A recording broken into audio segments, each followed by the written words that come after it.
Hey everyone, my name is Cam Dalinghaus, and I'm the First Nations liaison here at the BC Marine Trails. Just want to thank everybody for joining us today. This is a little intro to our Mayakla webinar recording. There was a bit of technical difficulties at the beginning, so the beginning didn't get in. So this is just a brief introduction. This is starting us off here. The only thing that was missed is we've got a brief introduction to Charlene, Everson, and Alexandra Thomas, who are both representatives from Nanwakolas Council, who are here to speak to us today about Mayakla and respectful visitation of the Nanwakolas Member Nations territories. I'm going to pass it over to the live webinar recording, and we'll go from there. Thanks, everyone. This is something that I'm passionate about talking about. So I work for the Nanwakolas Council. I'm the Forest Stewardship Coordinator. My job has a lot of different roles and things that I help out with. But my background actually started as working as a guardian in the Member Nation territories, which is one of the reasons that I'm so passionate about the territories and protecting them and engaging with them and working in them. My role at Nanwakolas is really based in forestry and land management, but I have to acknowledge that land management is so interconnected with marine management. And from my perspective, you really can't separate the two. I also do a lot of cultural work on behalf of the Nanwakolas Council. I facilitate the Nanwakolas Council cultural awareness workshops and work closely with our partners in spaces like this where I can teach them, what does meaningful engagement look like? How can we build relationships between ourselves and the lands we're on? I'm from Clowitsees First Nation, and I was pretty much born and raised in Campbell River, and that's where I'm speaking from today. I'll keep it there. I'll pass it on to Shar next. Thanks, Alex. I'm very happy to see you all. My name is Charlene Everson. I also work for Nanwakolas Council. My role there is I made it up myself. I'm a cultural capacity coordinator. Like Alex, we do a lot of work at Nanwakolas for our member nations. And right now I'm organizing a canoe that's going to be given a name and gifted to another community. So that's sort of an idea of one of the things that I do. But I was born and raised, I'm calling in from Comox territory or Pentlach territory. Pentlach, Comox, Aikson, Satlut, Satli, Sasitle. As we become more familiar with our land acknowledgements, it gets bigger and bigger. And I could talk about my whole background as well, and that can also take some time, but I won't do that here because I know that we only have an hour. Really happy to be here, really happy to be invited, and really happy to be working with Alex. It's always a great time. We both work a little bit remotely, so here we are remotely, hey?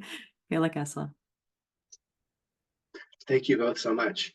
I also just want to add, I was a little nervous, I already forgot, but I'm also calling in from Ukilathot territories here and gotten to spend a lot of time up in Nanwakolas Member Nations territories. So I'm really appreciative of having you both here to speak to that side. Next, I'd like to pass it off to Sally just to introduce herself and a little bit about how we got here. Perfect. Thanks, Cam. And hi, everyone. My name is Sally Cargill. I'm a marine planner with the province of BC, with the Ministry of Water, Land and Resource Stewardship. The Nanwakolas Council actually co-developed the North Vancouver Island Marine Plan with the province of BC under the Marine Plan Partnership. And in this plan, there's a number of objectives around supporting tourism and recreation, but doing that in a sustainable and respectful way. So this webinar is one of those actions in supporting amplifying the video that will show Mayakla respect. So really happy to be here and support this great work. Perfect. Thank you, Sally. And just to give everybody a bit of an understanding of the kind of the process and the agenda for today. So we're just going to start off. I'm going to briefly share up on my screen a recent video that was put out by Nanwakolas. And we'll share that. That'll kind of be our launching point into the discussion. And then once we've done that, I'm going to bring it back and we'll hand the kind of conversation over to Alex and Charlene to elaborate a bit more on how to embody and live Mayakla. And from there, we'll just give a little bit of a background too to some of the work that's gone on between MAP, Nanwakolas, and BC Marine Trails. So I'm going to go ahead and put that video on.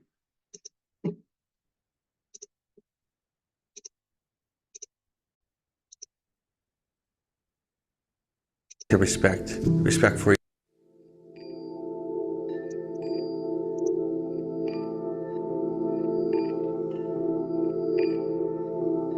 There's a word in our language, mayakala, equating to respect for each other and respect for the natural environment that we're guests in. And we encourage everyone to conduct themselves with that principle. You will find that when you do so, there will be a deeper connection and experience while you're visiting our territory. There are tons of people living on the coast and occupying it, tens upon tens upon tens of thousands in this little area in North Vancouver Highland, right? So we're not talking about small populations. There's deep antiquity going back 10, 12, 14,000 years in this area and probably further. The type of archaeological sites visitors might encounter in the territories would be largely village sites, a variety of procurement sites where people are going to get resources. It can be clam gardens, fish traps, fish weirs. There's also rock shelters. These are places where people may be painting or putting art to mark the territories in the area. There's also burial sites with cultivated meadows, small hunting sites that may leave behind stone tools.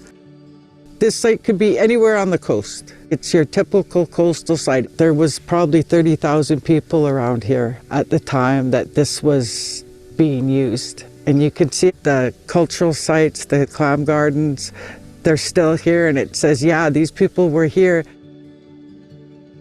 Wix gives you the power of AI to build the website you need. The cultural materials were built up as people lived here. So this one's 11,000 years old. They would put in the midden sites, bones, stuff they ate, burials, they were gardens, ribozones. They also used them as foundation to build their homes. They also took so much of the shell and the gravel and mixed it back into the clam gardens to make them more viable for clams, for better harvesting. So they're pretty interesting. Like they weren't just a garbage dump. When you look at a First Nations territory, you realize that it's not just about archaeological sites. Every single thing on the landscape was managed by First Nations people. That includes all of the plants, it's all of the animals, the trees, the structure of the beaches and the shorelines, and even up into the forests. Archaeological sites can tell us a lot about the relationship between people and the environment, help us understand how past humans dealt with pressure on local resources. Archaeology is a great place to look at the effects of climate on human populations and how they dealt with it in the past, as we're currently dealing with now as a global population. When we go to the sites within our territory, we always feel very connected to that site. And I mean, you can kind of feel the history there of, our ancestors harvesting clams or harvesting cedar bark or planks for housing or, clothing. You feel it at every site you go to. How I feel when I'm in my own territory is magical. We are deeply connected to the places and the things that our ancestors touched over thousands of years. When we're out there, I feel at home. I feel as if the ancestors are wrapping around us to say, this is your place in the world. This site is very important to the Clowetsis. We know that we lived here for hundreds and hundreds of years. We can probably say thousands. I bring people to these sites so that I can tune their eyes to what they're seeing. This is a prime example of what happens when ancient logging has taken place. This site was once a village site, but now it's just remnants of midden and, of course, of all the forestry debris that's left behind. It is heartbreaking to see this time and time again. We can't bring them back. It's devastating. The loss of an archaeological site has significant impact. Those sites have essentially our history embedded in there, what our stories are. When those are damaged, we never get that opportunity to read that book again. If you were to lose that feeling, once it's gone, right? You can't, hey, ancestors, come back and redo this for us. So yeah, that's a feeling you can't get back.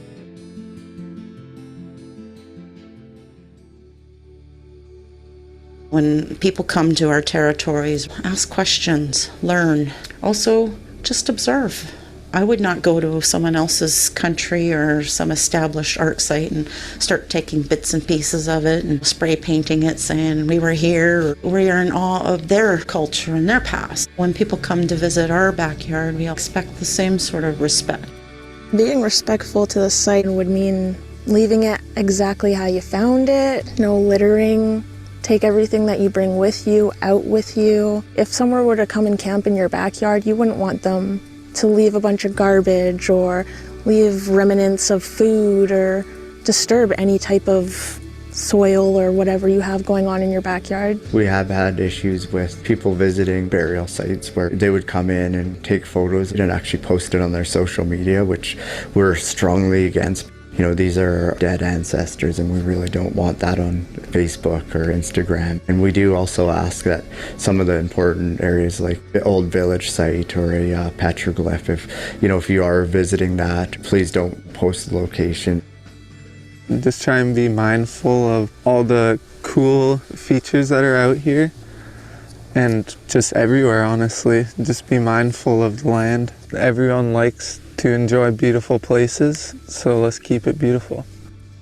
There are a range of best practices. Digging is generally a significant disturbance to the ground or beach. Carrying some sort of portable toilet system is strongly encouraged. If you are going to have a campfire, making sure you're doing that at a low tide or a subtidal location. If you do gather wood, we avoid gathering wood from the forest itself, and certainly not cutting anything from any live trees. Consider the archaeological significance of a shell beach and how you're going to carry your kayak rather than drag it. Those are all steps that we take as campers and paddlers to minimize the impact that we actually have on any of those areas that we actually travel through. The best practice is to treat the whole landscape that you're in as a cultural site. Go into a place, leave it as you found it, be respectful, treat it like places that you enjoy in your own backyard. Collectively, if we begin protecting these special places, we will begin to make a difference that will help future generations be able to see these special sites, enjoy the lushness of our environment. And I think that it's nice to see people out here using the land, like we're all in this together. So if we all honor it the same way, I think it'll be the same for a long time to come. I want to say and be very clear that we welcome visitors to our territory. We encourage tourism, and it is truly part of that reconciliation journey that we're all in together. In the end of the day, we're all citizens of this planet, and the more we can arrive at common understandings, maintaining and bringing back more of that resiliency that our territory offered for millennia. We look forward to being good hosts in our territories. Gaelic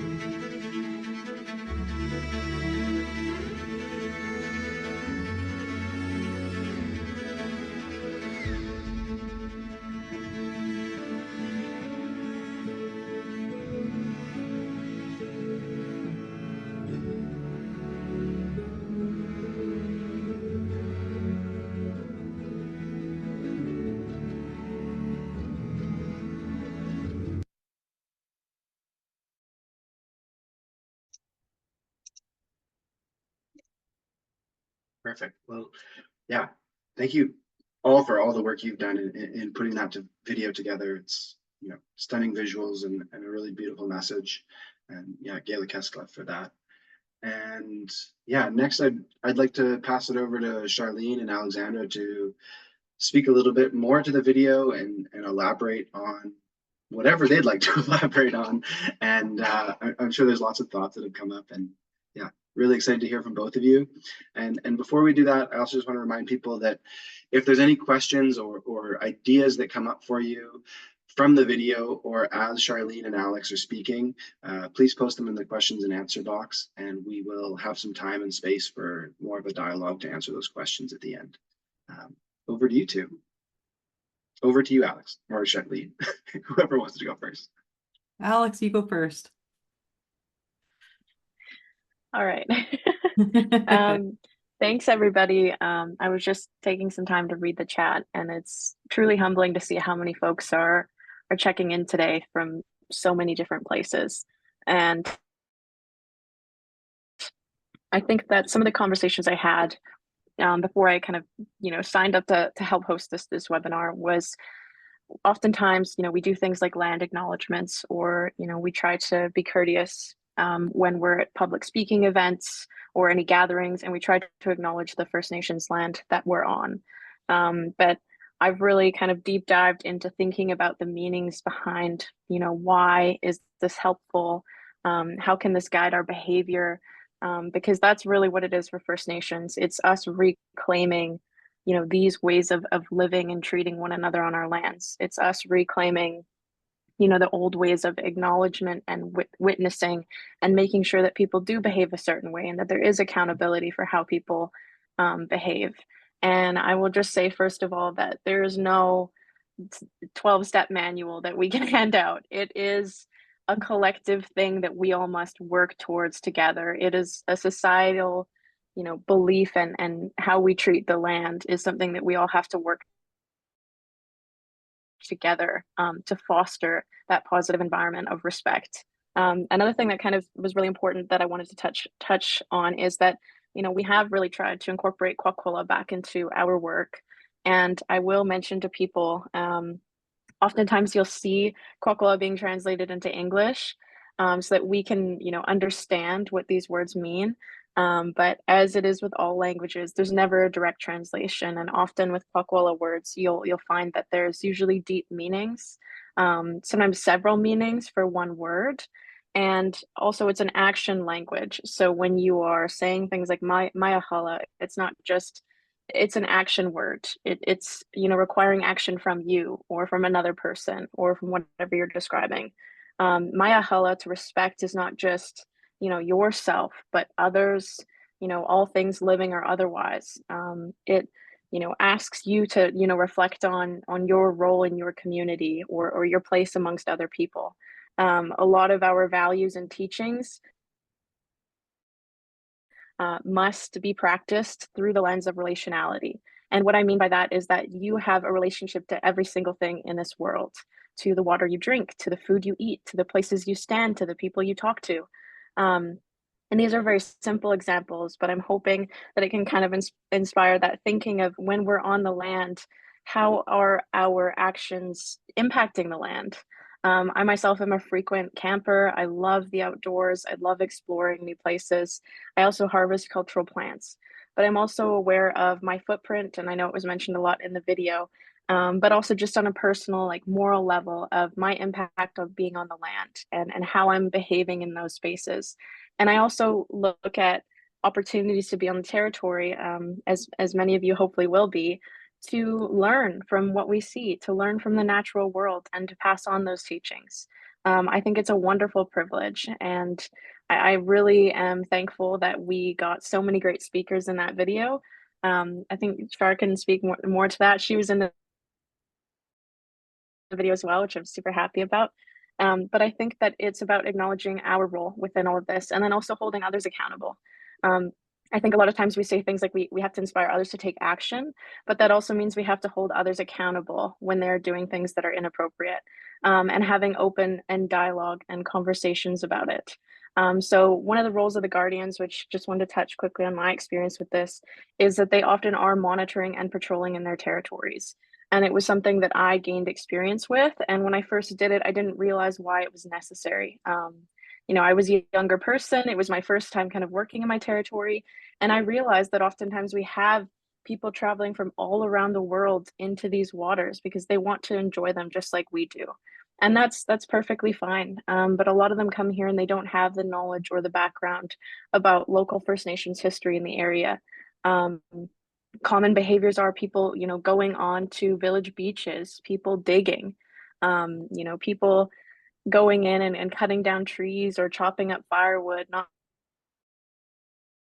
really realizing that they are, in First Nations village sites or traditional sites. And those things can be very damaging, as we kind of heard from the video. So these things do happen, and I think that this was really a call to action for us to speak about it and to hopefully get some questions from folks who want to learn more about where they can find resources, how they can walk lighter on the land, and how they can do their own research, because we can't teach you everything in an hour, and learning is always a personal journey. And we're just really thankful for all of you for committing today and clocking in for an hour of your time to share with us. So I'll pass it on to Shar. Okay, like I said, Alex. I guess I wanted to sort of elaborate a little bit more on what Alex was talking about these, the word Mayakala, and we want to have a direct translation to respect, but it doesn't capture anything. It's sort of like, if you're familiar with Spanish, when you talk about alegría, it's like, it's more of a concept. It's a way of being, it's a way of living, it's a way of showing up, it's a way of showing yourself. One of the things that are connected to Mayakala is, like, as Alex said, it's a action-based word. So my mom always said, you would know that a person was a respectable person by how other people treated them. A person who was a respectable person would earn that regard that people would have for them, and you would be able to physically see that they were a respectable person by the way that other people interacted with them. And it goes to speaking to our general worldview about, like, going back to what Alex said about being connected. It's everything is relational, everything is connected, and everything is relational. So Mayakala is not only, the one value that we hold either. I had the privilege to sit down with some knowledge holders, and we talked about all of our values, and so we were going over all of them. There's things like equality, humility, generosity, responsibility, accountability, like the ways that we organized ourselves and the ways that we related to one another. And we started with Mayakala, and then what they said to me throughout that, we were talking for probably 2 hours about all of these principles and all of these values that are sort of central to who we are as a people and our worldview. And they said, none of them really stand alone. Like, all of the values that we hold, they are in conjunction, and they work with the other values that we hold. So to just say that, hold that one word of Mayakala is, it doesn't capture what it really means and the ways that it's expressed. But the ways that it's expressed is through relationality. It's not just, that it's kind of a tough word, because you think about in, like, the corporate world, like, you're gonna get, give me some respect, and it's like, you would never demand that somebody respect you. You would be a respectable person. I can't remember how they said that, but you would be a respectable person, and that's how you got respect back, was by being a respectable person yourself. And that's really what it's saying. It's, move out into these territories and show that you have respect, and I think the land appreciates that as well, and it feels it and it knows it. And that's what, these values and principles that we hold dear, we didn't just make them up ourselves. We learned them through the lessons that the land had to share with us. It showed us how to organize ourselves. It showed us how to help ourselves, how to treat each other, how to, we observed and saw the relationships that were present in the environment, and our culture reflects that. So it's being deeply, like, being very intimate with the lands that are there. And that's kind of what, when we say, have that respect, it's really like having that relationship, having that understanding, having that, honoring even, and gratitude for where you are is a big part of, like, just where those good feelings in your heart emanates from there. And when you start from that place, how you act kind of emanates out from there as well. Yeah, so I just wanted to, the Mayakala is one, and it was a great video. It's, like, pretty hard to elaborate much more on it. I think but yeah, I'll stop there and if we have any questions or anything. I don't think we're quite there, but Yeah, I guess any follow-up thoughts on that, Alex, or things that come to mind? I think I have so many things that come to mind. But what I always try to do is that's why I was reading the comments earlier, to get a sense of who are these people who are visiting our lands, right? What are they doing there? Are they visiting? Is it tourism? Are they working here? You know, are they trying to raise families here? I think I'll elaborate a little more on my perspective as I've kind of developed this understanding of what it is to walk this way. And Char elaborated on that too. It's like when you're learning from First Nations elders, it's a lived process. It's not reading a textbook and suddenly understanding these things instantly. It has to do with your feelings as a person, your relationships with others.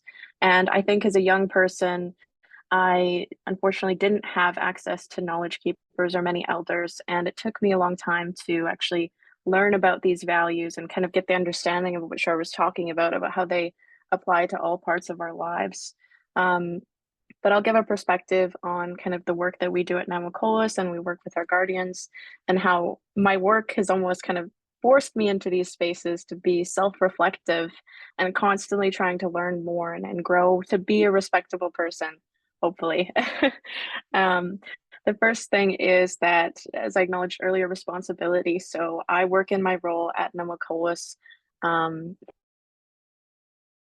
first of all, because I'm very passionate about it. Second of all, because I truly respect and have that great relationship with people I work with. I want to work for the nations. But underlying all of that, I feel great responsibility to make sure that my lands are being stewarded properly. And that sense of responsibility comes along with ownership and pride. Actually, I don't like the word ownership. It grounds me truly to where I am and to the work that I do. I find English is very difficult when you're trying to describe these things, but I'll do my best. But I do find that this can be a sense of pride for all of us, how well we take care of our lands, how well we steward them. Making sure we're active citizens in that role, whether it's just making sure you're learning about what's going on the lands, making sure that, you know, anytime that you are out there, if you do see things that are wrong, or you see people being disrespectful, that you are, you know, alerting people, you are holding them accountable. It is kind of the role that some of our guardians play already. A lot of times they work closely with NROs to actually report activities in our territories when they're damaging, or when they don't have the correct permitting, or when, you know, people are just going out there and doing whatever the heck they want, thinking that nobody's paying attention. That's part of communal accountability, is that, you know, everyone within the circle, you know, if we're all sitting in a circle, we all agree to uphold these values together. So it can't just be Char and I trying to do it all alone. It has to be, you know, a collective action of everybody saying, you know, we're starting to understand what respect might look like. There was a lot of tips kind of given in that video on how to be respectful. And when we're around other folks who don't uphold or live those values when they're out there, maybe because they believe that no one will see it, or, you know, that it's not a big deal, it is really up to us to kind of uphold those values and hold others accountable and say, hey, you know, you're not treating this place right. You need to fix that. You need to change your behavior. You need to make sure that you are being a respectful guest in this place, so that the next people that come along can come to this space and can enjoy it as well. So yeah, that's just kind of a thought that I forgot to add earlier, that I want to add on now, but also happy to answer other questions or chat about other things. Sounds good. Yeah. Gaelic Esclef to both of you for sharing those thoughts and you know, expressions of place and what that really means to you at a core level. It's beyond appreciated. Yeah, next I just wanted to briefly kind of dovetail in, without chopping off too much of the conversation, but dovetail in a little bit about the BC Marine Trails and how the work that we do can help support, you know, this messaging of showing up in a respectful way. I'll pull it up in a second here, but just to speak briefly to the process that Nanwakolas and BC Marine Trails has gone through is a deep acknowledgement that, you know, as we're recreating and moving up and down the coast, we're moving through different nations' territories. And a lot of the time, the places that people are recreating and using are only available for recreation because of the dispossession of Indigenous peoples, because people have been removed from that landscape. And I think that's a really important thing to remember as we recreate.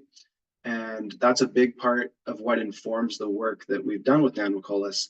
So I'm going to pull up the BC Marine Trails map, but to give a bit of background, quite a few years ago now, we started working with Nanwakolas to actually take our whole site database and take a list of all the sites that we have and work with each individual member nation under Nanwakolas, at the time 5, and review our database and say, you know, people have been going and recreating at these spots. We know about these spots through guidebooks, through outfitters, through commercial operators, and through people telling us. But what's really appropriate now? You know, how can people move across this landscape? Where is it appropriate for people to visit? So yeah, with that, you know, as non-Indigenous people, sometimes it's hard to know where village sites are, and maybe there's not a need to even know that or where to go and visit respectfully. So just a note that anywhere within Nanwakolas territories on the BC Marine Trails map, we have vetted and we've gained concurrence for site use. So knowing that if you are visiting the territories, those are places that the Nanwakolas Council and each individual nation has directed people. Charlene. Yeah, I just saw a question in the question thing that asks, I was going to try and type it in, but I thought it would be too much. What is meant by Nanwakolas area? So we are Nanwakolas Council Society. So we're an organization that does referrals, and we have member nations. So people that have signed on and said, we would like to employ the services of Nanwakolas Council Society. It is run by the First Nations. So we have our 5 member First Nations. So when we say Nanwakolas, we're not saying it's Nanwakolas territory. What we're saying is that it's the territory of the member nations of who are part of Nanwakolas. So it's a little bit backward, you know, like it's the nation territories that are part of Nanwakolas. That's what that map that we showed, which is most except for Comox, which is a Salish and Kwakwala community. You know, we're all part of the Kwakwaka'wakw community, and so of course there's many more nations that are part of the Kwakwaka'wakw territory, and we can only speak to for us as Nanwakolas employees, we only speak to the territories of the nations that we represent. Thank you, Charlene. Love it. I'm just going to briefly pull up the BC Marine Trails map and just share that briefly so people can have a look. So just for those of you who haven't seen our resources before, or maybe new to the BC Marine Trails, we are a small nonprofit that works with nations, government, and stakeholders to develop an online resource, and trying to do so in the most environmentally and culturally appropriate way. So, you know, if you're heading up into, for instance, Mamlalakula territory this summer in the Broughton Archipelago, you know, we've done this deep process of finding sites and ensuring safety distances with each nation up there under Nanwakolas Council, and making sure that there's enough places for people to visit and move through the territory safely, but also directing people to places that are culturally appropriate.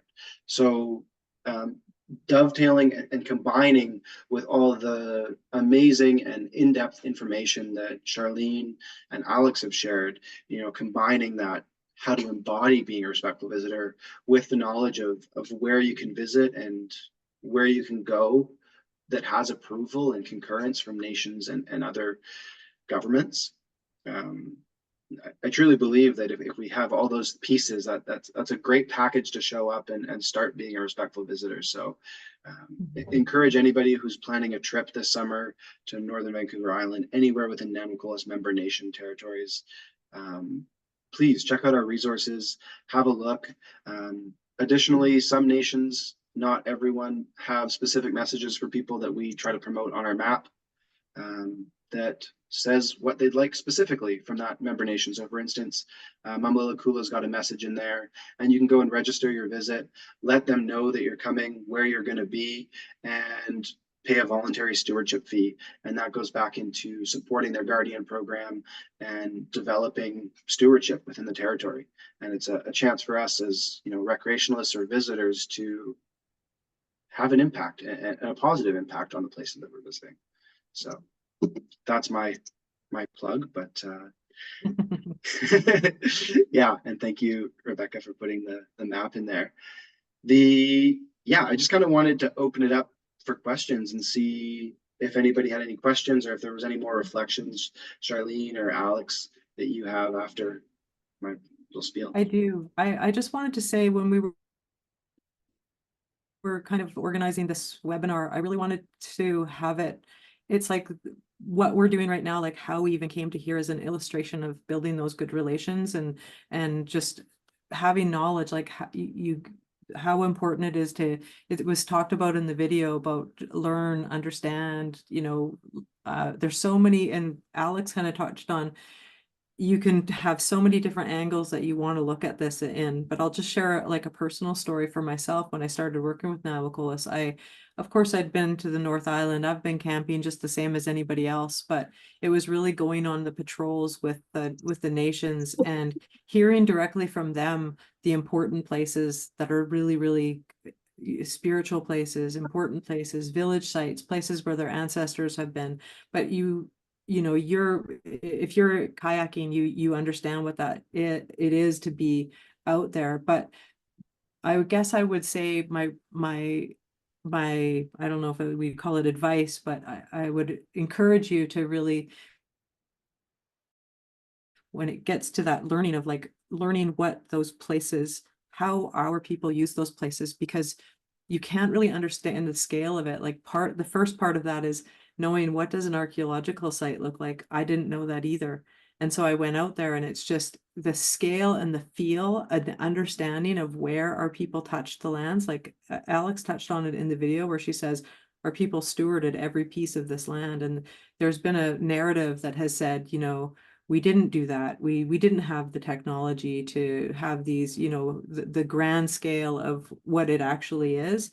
And the other thing of why it's so important to consider these, like just on the one point of archaeology itself, the one thing that you have to remember is, like, you think about the Mayan, you know, the big pyramids and the pyramids in Egypt.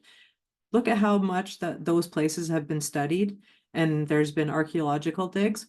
I just want to point out to people that even though all of these sites, which we know are hundreds of them up and down the coast, hundreds and probably more like thousands, and literally every single piece has been touched, it's good to point out that many of these have never been studied. Certainly not as a whole, certainly not even on a, you know, in an individual, like one place.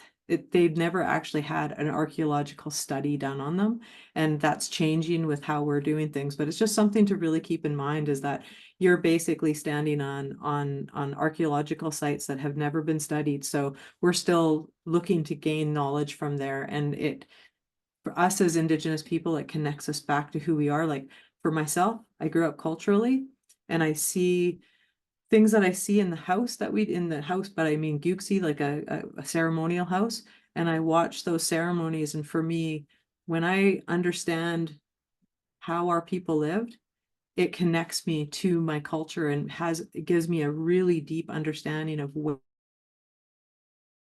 where those ceremonies come from, and it gives them an added level of meaning and a added depth to the spirituality part of it, and the understanding of who we are as a people, and how connected we were, and how, you know, what would it take to really be able to really see those places. And so I just wanted to basically say that it's like, think about the scale and that, you know, it would be like you standing in Rome, and there's all of this archaeology there, and it's never been studied. Like, think of it in that way. It's like, that would never happen. And what happens when you go to, if anybody's been to Rome, and, you know, if you pick up a rock anywhere, like they're freaking out, you're going to jail, right?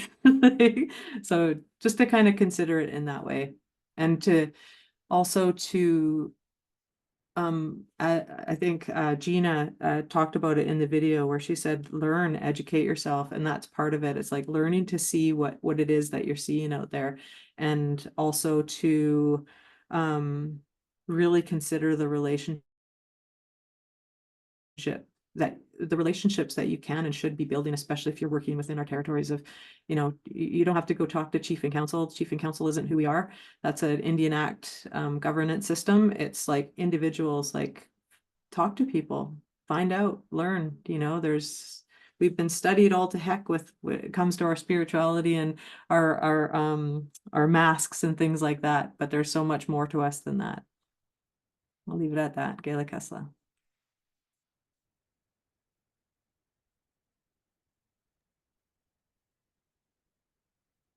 Alex, go ahead. Yeah, no, that's so awesome, Shar. Thanks for sharing that. I kind of saw a comment in the questions that I thought was important to address. So we acknowledge today that all you folks who have made the time to be here and be a part of this and listen to us are allies in our communities, and you are, you know, doing great work, and we appreciate that and see that. And the question kind of revolves around, I think it was from Fred. Yeah, hopefully we don't directly know people who are doing disrespectful things in the territory. The point that I was trying to get to earlier about us collectively making changes kind of resonates in my mind when I reflect on this question. As I mentioned, there is no, you know, manual or 10-step kind of plan to make sure that, you know, we're all being respectful. I think that this is something that First Nations people, myself especially, like struggle with in the society we live in. Is like it's about collectivism, and a lot of times there's a lot of polarization around First Nations issues as they're kind of labeled. And I like to openly acknowledge this in my work. This is difficult for us when we have a lot of folks who don't, you know, have any education, or who are maybe ignorant, or maybe decisively they don't want to learn about First Nations Aboriginal rights and title. And, you know, our learning and education systems have played a large role in this ignorance, and there are a lot of initiatives trying to correct that. A lot of youth that I see growing up today are really on a great path of learning about the history of this land and what has actually happened here. But this is an ongoing thing. It's going to take generations of educating, healing, connecting with one another.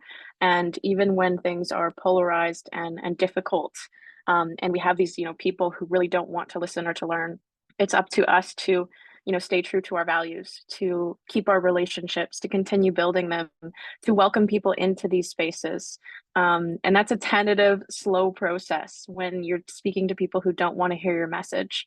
It's something I encounter a lot while working within the forest industry. You know, there's a lot of kind of views about how things should be. There's, you know, newer generations, there's First Nations issues, as I said, that, you know, cause a lot of conflict. But we have to acknowledge that we can have disagreement peacefully and respectfully.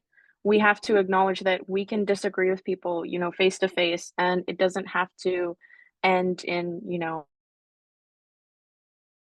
shouting and, you know, saying we'll never speak to one another again. We really are trying to encourage spaces where people can come and learn, ask their questions, and, you know, hopefully they're coming to these spaces prepared to do the learning. Something I share with people who take my workshop, Cam was actually someone who did that recently. I remind them, you can come to as many of my workshops as you want, but if you don't come to that space prepared to learn, then there is nothing that I can teach you. Because it's about the relationship that we build together.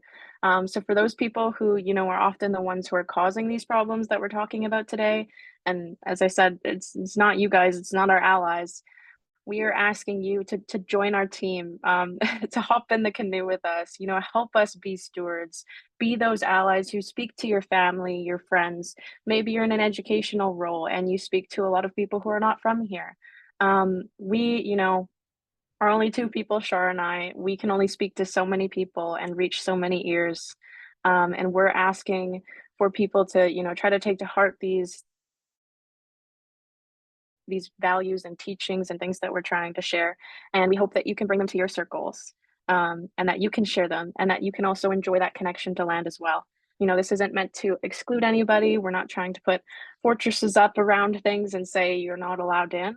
It's the opposite. We're trying to welcome people in. I think we all are very privileged and very lucky to live where we live. And I'm very happy to see so many wonderful people who, you know, respect and care enough that they want to come learn about these things and take care of the land, you know, for another 10,000 years. So I hope that it kind of answers the question. As I said, there's no simple answer, but I hope that kind of opens our minds to maybe how we can be part of the long-term solution. Go ahead, Sally. Thanks, Alex. I was just going to add, I think that's great in saying we have a number of allies, a lot of them on the call in the webinar today, and we can follow up with a number of resources to help you be our allies. And I think that respect video is a great way that people can share that with friends, family, with your business. How do you land people in a good way if they're going to be visiting the territories? Watching that video is a really good start, and it's only 5 to 6 minutes. So I think it is great that we can follow up with each of you and provide some additional materials to arm you as our allies. Sure. Yeah, I think, and adding on to that is, you know, a bit of a call to action for any operators or people who are here who have that audience to really push that out. You know, if you're sending guests out, there's no reason they couldn't see that video before they even arrive to place and see that. So, and Alice, I have one more quick question, and this kind of comes out from our discussion in the cultural awareness training that you led, but you've spoken about relationality and you know, being a part of the landscape. And I think, how do I phrase this? I've been thinking a lot about kinship and my relationality to people, other beings, and the environment that I'm moving through. Do you or Charlene have any comments on like ways that as non-Indigenous people we can start to flex those muscles in that way of thinking a little bit that I just don't think is necessarily habitual for all of us? Yeah, I would love any thoughts you both have on that. You go first this time, Char. Okay. I think it really goes back to my brother kind of headed a project that culminated in a thing called Potlatch 6767, and a sort of central piece to that work that they did was talking about, it was a reconciliation piece, and it was talking about the potlatch ban, and but one of the themes that sort of came up was this idea of kitchen table conversations, and a lot of it really does stem around that. It's like learn, but also share what you learn, and just I find that our communities, our people were an oral tradition, and we all know we've been on Zoom. We were on Zoom for 2 years, and we know that connections are really important, and how different it is to email somebody as opposed to sitting down and talking with them, and how much more impactful and powerful that is. So it's like whatever aspect you decide to learn, definitely the number one step is to really understanding yourself, and then learn something. And like I said, there's so many different aspects. Are you going to learn about who we are as a people, learn about the history? You can learn about a place, like if your house is in the harbor in Comox, you can understand, you can find out what happened in that area and the history behind it, and understanding the history of archaeology and anthropology within Canadian, you know, there's so many things that you can learn. And when you have that understanding and you come with that respect, which I think most of the people here really do have, it's like, that's what you have to do is really, it's really the kitchen table talks, talking with your family about it, talking with your children about it, talking with your friends about it, talking with, and the hardest one is always going to be when you hear somebody, you know, saying something that just, you know, isn't right, saying something. And just, you know, I for me, my newest one is you know, when somebody, especially if somebody says something very disrespectful and wrong, or even maybe blatantly racist, is just like, hey man, you can't say that kind of stuff anymore. You know, and that's at that harder part of it. But really it's about sharing what you know. It's just about sharing wide and make it important to you, and also being always sure to show up as who you are, right? Like I've said this to many people, it's like, I'm not asking anybody to be Indigenous. I want you to come as yourself with respect for who I am as well. Thank you so much, Charlene. Asking the hard questions, Cam. Great answer, Shar. I always tell people that these are the kind of conversations that we need to be around a campfire and speaking about for days. But we'll do our best. In terms of your question about, acknowledging relationality and how to like flex those muscles and start to like teach ourselves to maybe think that way again, about the world we live in. And I say the world we live in because we're part of the environment.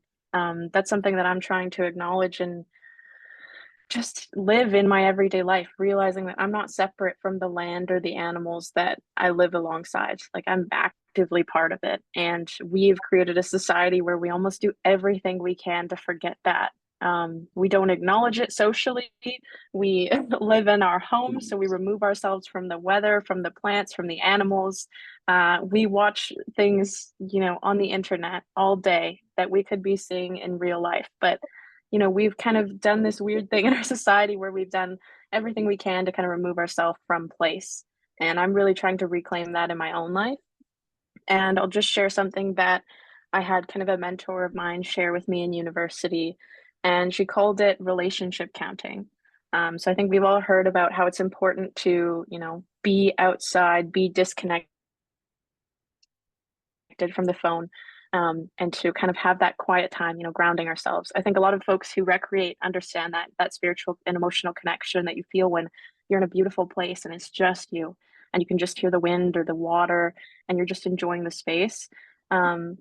But I invite all of you, including myself, the next time we find these spaces, and hopefully more and more often we do, to acknowledge and count the relationships in that space. It is kind of developing a bit of a skill. For example, if I was laying in a field, I might acknowledge the different plants that I know around me. I might acknowledge, the birds flying overhead. Are they nesting in those trees? Do those trees have shrubs growing around them or underneath them? Do those shrubs have berries? Has it recently rained? Are insects landing on these plants to drink little drops of water?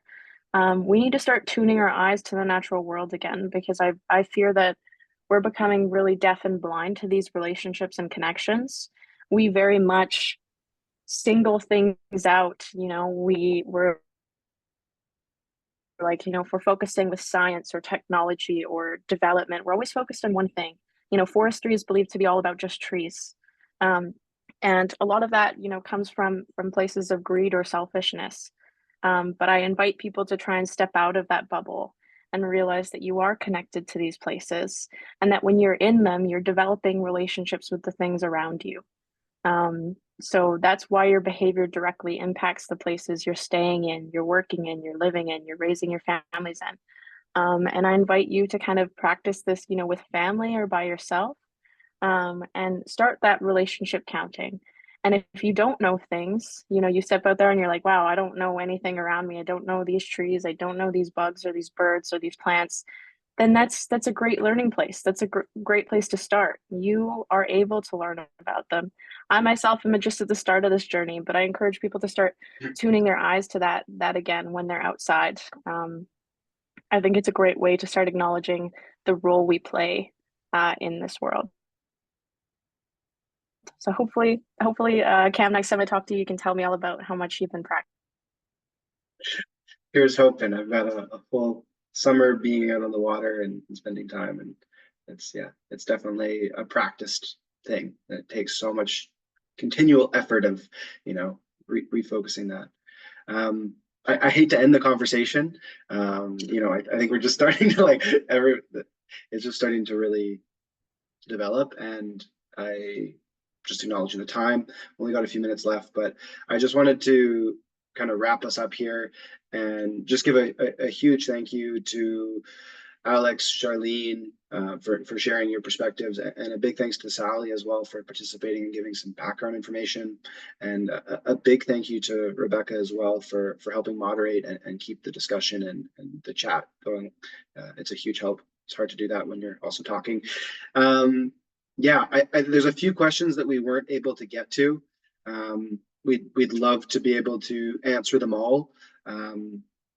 There's just not enough time, sadly. We will do though in wrapping up and to get to everybody's questions, I'm going to put my email in the chat box here. So anybody who has any questions, if you want to just email me, I'm happy to pass those questions along to the best people that are possible for helping answer those questions and direct you to the resources that you need. Also like to acknowledge that MAP and Nanwakolas have already created a wealth of knowledge and resources that are available. So everybody that was a participant today or who signed up for the webinar, just so you know, tomorrow, once we have the recording, we'll send out the recording so that can get shared more broadly. We'll post it to our YouTube. And with that as well, we'll attach a list of resources that MAP and Nanwakolas have created, and some of the BC Marine Trails resources of how you can do that and how you can show up and be good visitors in documents that already exist. But if you have any more questions, feel free to email me. I'm going to put my email in the chat here. But a big thank you to everybody for showing up today, for taking your time and your lunch break, and a big thank you to all our panelists as well. Thank you so much. Thanks for hosting, Cam. Thanks, Cam. Go, Lucasla. Thanks, Cam. Great job. Thanks, everyone. My email's in the chat there. And I'm going to stop the recording.